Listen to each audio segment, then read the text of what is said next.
Everyone, this is Medha and welcome back to my new video. আশা করছি তোমরা সকলে ভালো আছো। আজ আমি স্বপ্ন শ্রেণীর ডিজিটাল প্রযুক্তি বইয়ের ৫৫ থেকে ৫৭ পৃষ্ঠা পর্যন্ত বিস্তারিত এই ভিডিওতে আলোচনা করব। তো চলো ভিডিওটি শুরু করি।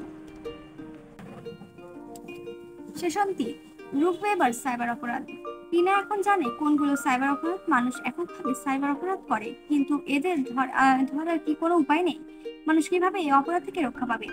গতকালে চিন্তা ছিল সাইবার অপরাধ কি, আর আজকে রাতে তার ঘুম আসছে না। কিভাবে রুখবে এই অপরাধ? ইস, যদি আজকে ন্যানো আসতো। পিনা ধীরে ধীরে ঘুমিয়ে যায়। পিনা পিনা ঘুম থেকে ওঠো। আমি ন্যানো, আমি এসেছি। পিনা দেখতে পাই তার মাথার কাছে বসে আছে ন্যানো।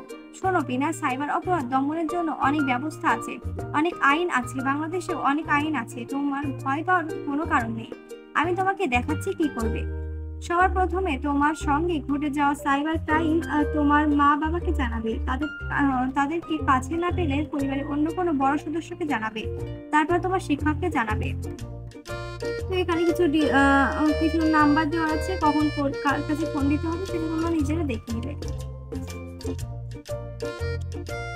পিনা সবাই তোমাকে সাহায্য করার জন্য আছে। তাই ভয়ের কিছু নেই।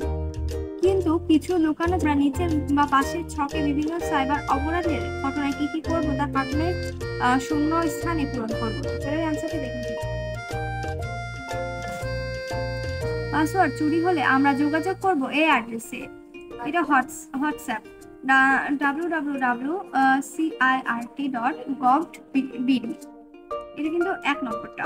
২ নম্বরটায় বলা হয়েছে সামাজিক যোগাযোগের আইডি হ্যাক হলে পুলিশের হটলাইনে যোগাযোগ করতে হবে। নম্বর 013200000888।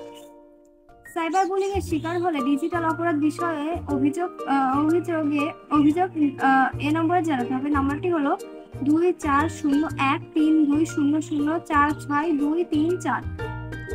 ৪ নম্বরে বলা আছে মোবাইল ব্যাংকিং এর ক্ষেত্রে পিন নম্বর চেয়ে কেউ ফোন করলে সাইবার সিকিউরিটি হেল্পলাইন 017666678888 এ নম্বরে জানাতে হবে। সেশন ৪, পাখির ডাকে পিনার ঘুম ভেঙে গেল। সে আজকে খুব খুশি মনে স্কুলে যাচ্ছে, কারণ সে জানে সাইবার অপরাধ যেমন আছে তা থেকে রক্ষা পাওয়ার উপায়ও আছে। আর সে শিক্ষককে অনেক কিছু জানাতে পারবে।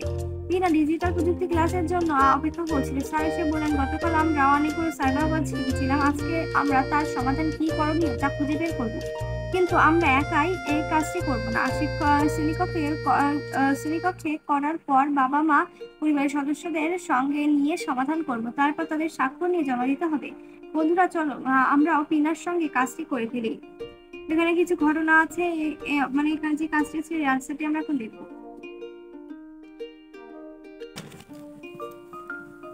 ঘটনা: মোবাইলের ব্যাংকের পিন নিয়ে টাকা আত্মসাৎ করেছে। মোবাইল এবং ইন্টারনেট সাইবার অপরাধে এখানে বলা যে সাইবার অপরাধে আমরা যা করব বাবা মাকে জানাবো। তারপর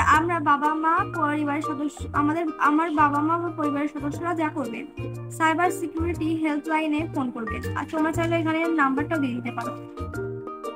অনুমতি ছাড়া অন্যের ব্যক্তিগত ছবি সামাজিক যোগাযোগ মাধ্যমে ছড়িয়ে দিয়েছে। আমি এখানে শর্টকাটে লিখেছি। মোবাইল বা কম্পিউটার বা ইন্টারনেট বাবা মা বা বড়দেরকে জানাবো। পুলিশের হটলাইনে কল করবেন। ৩, অন্যের আইডি হ্যাক করেছে। কম্পিউটার বা ইন্টারনেট সাইবার অপরাধে আমি কি আমার করণীয়, এটা হচ্ছে বাবা মা বা বড়দেরকে জানাবো। পুলিশের হটলাইনে কল করবেন। ৪ নম্বর বলা আছে মিথ্যা বা গুজব ছড়িয়েছে। এটা ইন্টারনেট বা মোবাইল, এটা হচ্ছে একই, অর্থাৎ বাবা মা বা বড়দেরকে জানাবো। তারপর তারা যা করবেন ডিজিটাল অপরাধ বিষয়ে অভিযোগ এর নম্বরে জানাবেন। তারপরেরটা হচ্ছে এটা বলা হচ্ছে অনলাইনে কেনাকাটা করে প্রতারিত হয়েছে।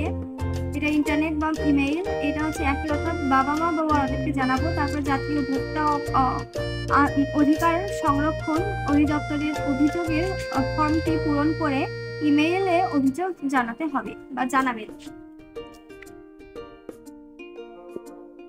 ৬, সামাজিক সাইটের মাধ্যমে নানাভাবে হয়রানি করেছে। ইন্টারনেট, ইমেইল বা মোবাইল, এইটাও একই, অর্থাৎ বাবা মা বড়দেরকে জানাবো যে পুলিশের হটলাইনে যোগাযোগ করবেন।